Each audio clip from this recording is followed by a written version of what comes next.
എല്ലാ ദിവസവും ഒരു 10 സ്വലാത്ത് വീതം തങ്ങളുടെ മേൽ ആരെങ്കിലും ചൊല്ലിയാൽ നാളെ സിറാത്ത് പാലം മിന്നൽ വേഗത്തിൽ കടക്കാൻ ഞാനവന്റെ കൈക്ക് പിടിച്ചുകൊണ്ടവന് പരിപൂർണമായ തുണയേകുമെന്ന് ജിബ്രീൽ അലൈഹിസ്സലാം എന്നോട് പറഞ്ഞുവന്ന് നബിയുനാ റസൂലുള്ളാഹി.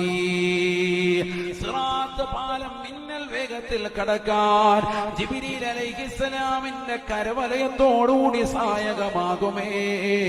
മുടങ്ങാതെ ഒരു 10 സ്വലാത്ത് ഡെയിലി ചൊല്ലിയാലെങ്കിലെന്ന് ജിബ്രീൽ എന്നോട് പറഞ്ഞു വന്ന് നബിയുനാ റസൂലുള്ളാഹി. ആദരവായ പ്രവാചകർ സല്ലല്ലാഹു അലൈഹി വസല്ലമ തങ്ങളുടെ മേലുള്ള സ്വലാത്ത് ചൊല്ലാൻ ഖുർആൻ തന്നെ കൽപ്പിച്ചതല്ലേ. സല്ലു അലൈഹി വസല്ലിമൂ തസ്ലീമാ. നിങ്ങൾ പ്രവാചകരുടെ മേൽ സ്വലാത്ത് സലാം ചൊല്ലൂ എന്നുള്ള ഖുർആനിന്റെ കൽപ്പന കേട്ടിട്ടുള്ള മുസ്ലിമേ, നീ എത്ര സ്വലാത്ത് ആ പ്രവാചകരുടെ മേൽ ചൊല്ലുകയുണ്ടായി?